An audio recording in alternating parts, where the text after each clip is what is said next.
Yeah, I know. Anyway, how's it going? Good to see They you. look a little different. Yeah, it's a little different. Yeah, sorry about that. It was like, who knew there was two Isaac Mirai? Exactly. I like to kind of trick people with that. Yeah, I'm doing the I work with Shannon Yeah, yeah, McIntosh. I'm doing the generics for all the junkets that couldn't be here. So for all the people. Isaac, anytime you're ready. Okay, I'm ready. So why don't we start with something simple for all the folks who can be here? What would you, when they go to Grindhouse, what do they expect to see?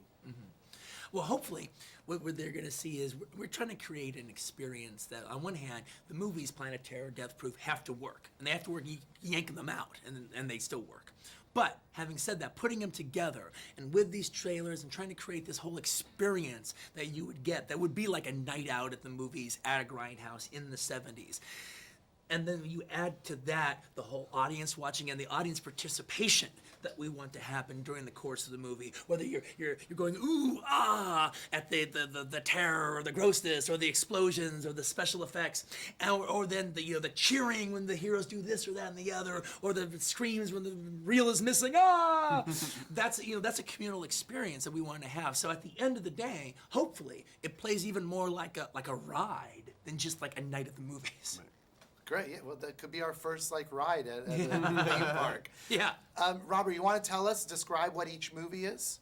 Well, Planet Terror is a movie that I started about 10 years ago. I always wanted to do a zombie movie before the second wave of zombies hit this past about 4 or 5 years ago. I just started finishing it when we decided to do this double feature, and I added the girl with a machine gun leg. But it's a night of terror in the small Texas town when some infection comes back from the war that spreads that night and is about to take over the entire world. And the regular people in the town have to become the heroes to try and save the world.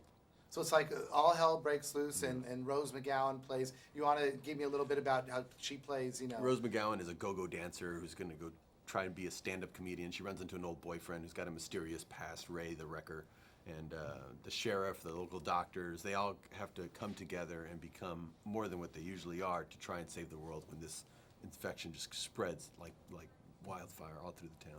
Great. And Death Proof? Actually, you asked him. I was actually waiting for him to explain Death Proof. Oh, that's right. Sorry about that. Death Proof is about a killer who stalks women after a drunken night at a local bar that he's been following with his car. He's an ex-stuntman who uses his car as a weapon to take, every soul at once, and that's how he sort of gets his thrill. That's the only thing that he lives for, and he picks the wrong group of women to mess with.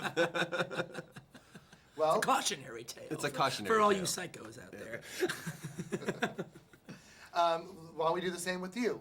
Give us your take on what Planet Terror is, and then your film. Oh, well, the thing is, Planet Terror is a movie that fits very wonderfully inside of the zombie genre, all right, which is a subgenre inside of the horror films. And actually, it even fits very well in a subgenre because there's the zombie genre, then there's the infected people genre, which goes to like David Cronenberg's They Came From Within, Umberto Lenzi's City of the Walking Dead, and Robert it kind of straddles both. On some days when we were shooting the movie, he'd call them zombies, and other days I would refer to them as zombies. They're not zombies. They're infected people. They're sickos.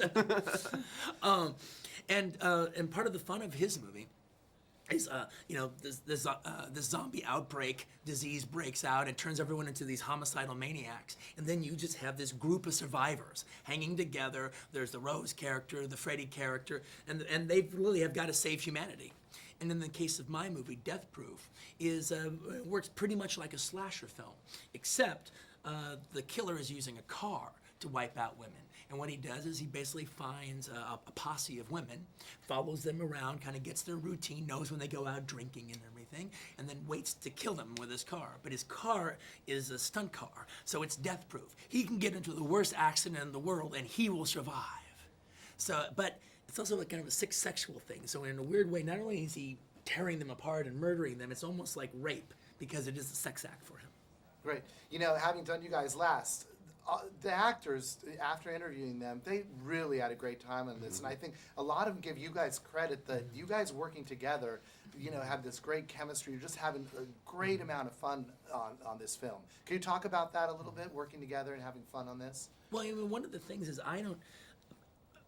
to me, making movies is fun, and I'm like can't even believe I'm privileged enough to be able to do it, and actually to be able to even do the things I want to do without compromise.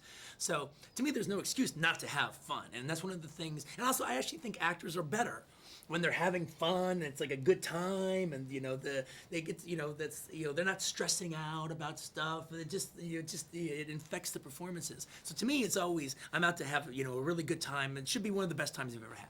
I hope. It must be fun having Quentin on the set with you. It is one of those where when he's there, I go, you should stay here more often because it really lightens the whole mood, and he operates a second camera for me, and it's just like great fun. And at a certain point, he had to peel away and start doing his own movie, and then I was finishing mine while he was doing his. But yeah, I wish we could have even spent more time on each other's movie. But after a while, it became I was almost really protective of mine and him as his because we wanted to surprise each other with what, and we just barely saw each other's movie for the first time last week.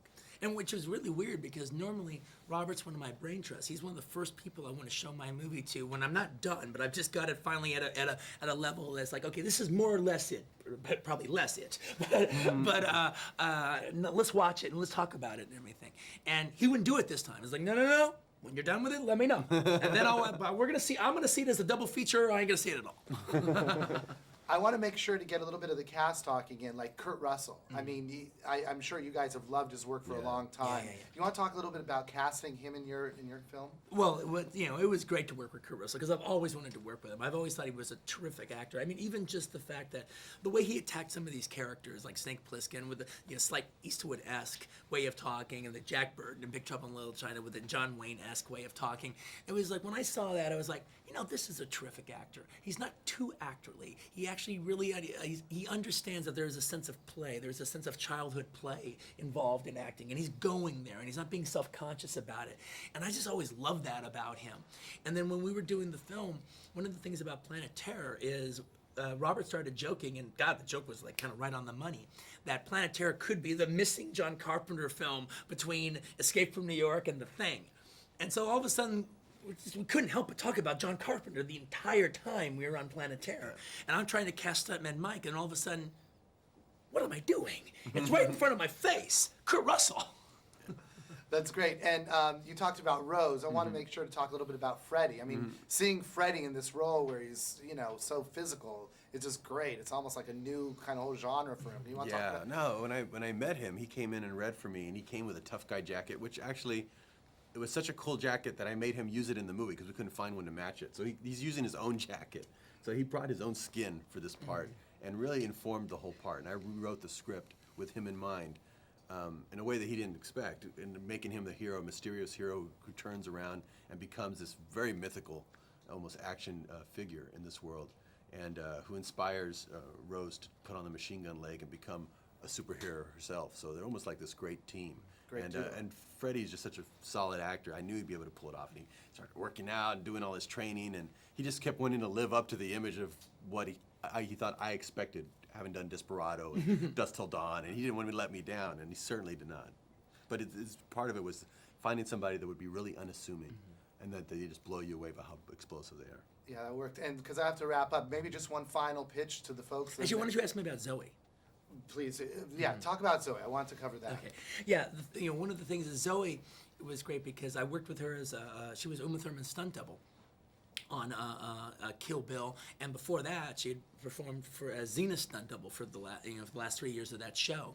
And so the thing about it with Zoë was she's just she's a really cool person. We've become really good friends. And then she did a documentary. They did a documentary about her life and a couple other stunt people. And then I watched the movie in the theaters, and Zoë just has such a funny, bubbly personality, and she's so unassuming. And when I saw the movie, I realized that all of Zoe's qualities that are so charming in real life are all right there in the movie. And not only that, there's a moment in the documentary where she gets a job, and the whole audience burst into tears because they're just so happy for her. And I'm like, they love her. They love her the way I love her in real life. She'll be fantastic in a movie. Because I've always talked to her as an actress, because I don't know how to talk to anybody that's performing other than an actor. So I always talked to her as an actress, and she started acting like an actress when she was like doing Uma's stunt doubling. So I wrote this part for Zoë so she could play herself, and that way, one, I could have this wonderful stunt woman who could do the entire thing. So that would add this really exciting, scary level to the cinema that would be different than what audiences are used to seeing, especially in an American movie. And knowing that she was going to be so charming that everyone in the theater would fall in love with her. And they do. Totally worked. Thank you guys. I wish I could Sure. stay and talk more. Yeah, man.